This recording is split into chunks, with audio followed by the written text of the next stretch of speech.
Bismillahirrahmanirrahim, bienvenue dans cette nouvelle vidéo. L'objectif de cette vidéo est d'étudier la résolution des équations non linéaires. En mathématiques, il y a des problèmes qu'on ne peut pas les résoudre avec des méthodes ordinaires ou bien des méthodes analytiques. Alors on fait recours à des méthodes numériques. Dans ce premier chapitre, on va donner une brève présentation des techniques de résolution des équations non linéaires. La mise en pratique de cette résolution des équations non linéaires soulève deux problèmes essentiels. Comment localiser ces racines de cette fonction et comment on peut les déterminer. Dans cette partie, on va s'intéresser à deux méthodes de résolution des équations, la méthode de dichotomie et la méthode de Newton-Raphson. Alors, comment on peut localiser ou bien séparer les racines d'une fonction? Séparer les racines d'une fonction f de x égale à 0 revient à déterminer les intervalles a et b dans lesquels chaque racine est unique et pour ceci, on utilise le théorème des valeurs intermédiaires. Alors, soit une fonction f de x égale à 0 dont on cherche ses solutions sur un intervalle donné, on commence par un tracé grossier de la fonction sur l'intervalle donné. Après le tracé, les intersections de la courbe avec l'axe des x représentent les racines de cette fonction. Puis, on isole chaque racine dans un sous-intervalle le plus étroit possible. Le tracé de cette fonction montre que l'équation f de x possède trois racines qu'on peut les noter x1 bar, x2 bar et x3 bar. On remarque que la fonction est continue sur chaque intervalle et chaque sous-intervalle englobe une seule racine telle que x1 bar appartient à un b1, x2 bar appartient à a2 b2 et x3 bar appartient à a3 b3. Et chaque sous-intervalle vérifie la condition f de a1 fois f de b1 inférieur à 0, puisqu'il est clair que f de a1 est négatif et f de b1 est positif, alors f de a1 fois f de b1 inférieur à 0, f de a2 fois f de b2 est inférieur à 0 et f de a3 fois f de b3 inférieur à 0. Une fois les racines sont bien localisées chacune dans un intervalle AB, on applique l'une des méthodes de résolution des équations non linéaires, soit la méthode de dichotomie ou bien la méthode de Newton-Raphson. Commençons par la méthode de dichotomie. Cette méthode est la méthode la plus simple et qui nécessite le plus de calculs. Elle est basée sur le cas particulier du théorème des valeurs intermédiaires, le théorème de Bolzano, qui dit si f de x est contenu sur l'intervalle AB et si f de a et f de b ne sont pas de même signe, il existe au moins un réel si compris entre a et b tel que f de c égale à 0, car 0 est compris entre f de a et f de b. Le principe de cette méthode consiste à, premièrement, à diviser l'intervalle en deux parties égales telles que x0 égale a plus b sur 2, puis on obtient du sous-intervalle a x0 et x0b. La racine x bar doit obligatoirement appartenir à l'un des deux sous-intervalles. Et pour vérifier ceci, on calcule f de a fois f de x0 et f de x0 fois f de b. Le produit qui est négatif, c'est celui qui correspond à l'intervalle qui contient la solution. Notons le nouvel intervalle par a1, b1, tel que a1 égale a, c'est bien sûr x bar appartient au premier sous-intervalle. Et a1 égale x0, c'est x bar appartient au deuxième sous-intervalle. Et b1 égale x0, c'est x bar appartient au premier sous-intervalle. Et égale à b, c'est x bar appartient au deuxième sous-intervalle.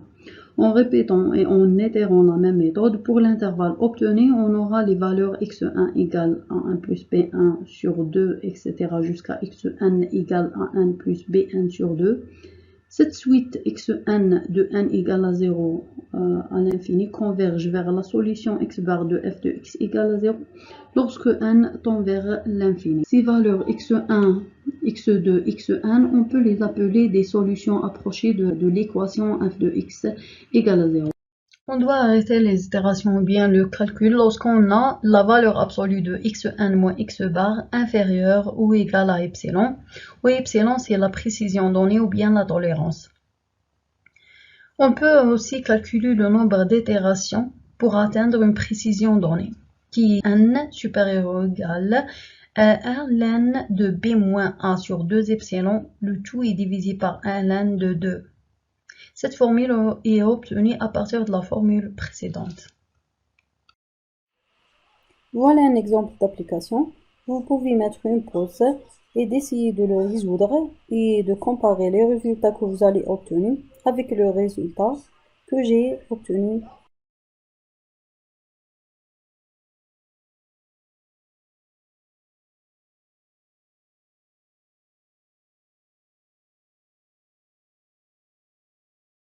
Passons à la deuxième méthode qui est la méthode de Newton-Raphson. C'est une méthode plus efficace et plus utilisée. Elle repose sur le développement de Taylor. Alors, soit x étoile, la racine recherchée de l'équation, et x0, une valeur approchée de x étoile. Le développement de Taylor d'ordre 2 autour du point x0 et f de x étoile égale f de x0 plus f' de x0 fois x étoile moins x0, sachant que f de x étoile égale à 0 et f' de x0 elle n'est pas égale à 0.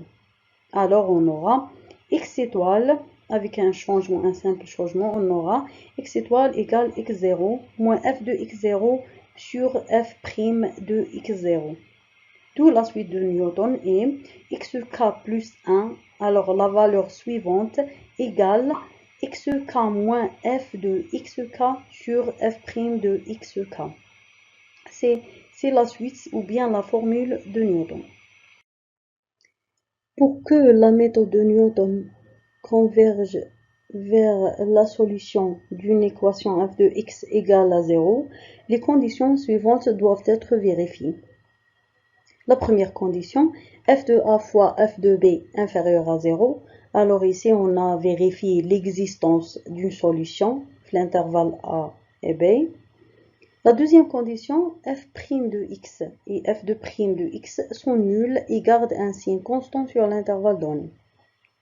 Alors, dans le cas où il existe x0 appartient à a b, tel que f de x0 fois f de' de x0 supérieur à 0, alors la suite de Newton, qui est x0, la valeur initiale, et xn plus 1 égale xn moins f de xn divisé par f' de xn, converge vers la solution de cette équation f de x égale à 0.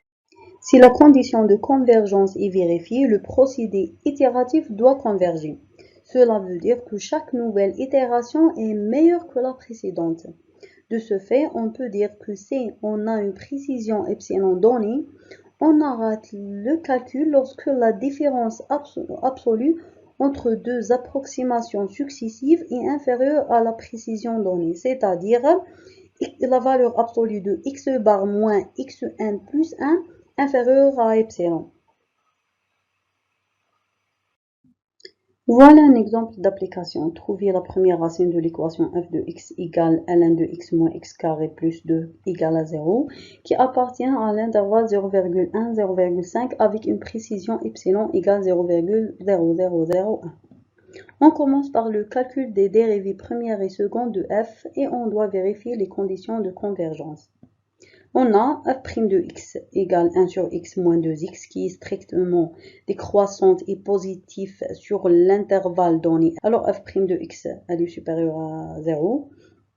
Et f de x égale moins 1 sur x carré moins 2. Alors f de x inférieur à 0 sur l'intervalle donné. D'après ceci, on conclut que la condition de convergence est vérifiée. Alors on écrit la formule de Newton, qui est xn plus 1 égale xn moins f de x1 sur f' de x1, et on remplace par les expressions de notre fonction. Puis on choisit x0 qui est égal à 0,3 qui est le milieu de notre intervalle comme valeur initiale pour l'appliquer dans l'expression de la suite de Newton. Et on commence par la première itération, on obtient x1 égale x0 moins ln de x0 moins x0 au carré plus 2. sur 1 sur x0 moins 2x0. Ici, on a remplacé x0 dans la formule qu'on a obtenue. On a 0,0417. À chaque itération, on calcule la valeur absolue de la différence entre la valeur obtenue et la valeur précédente pour voir si on a atteint la précision donnée ou pas encore. Et on continue jusqu'à atteindre cette précision.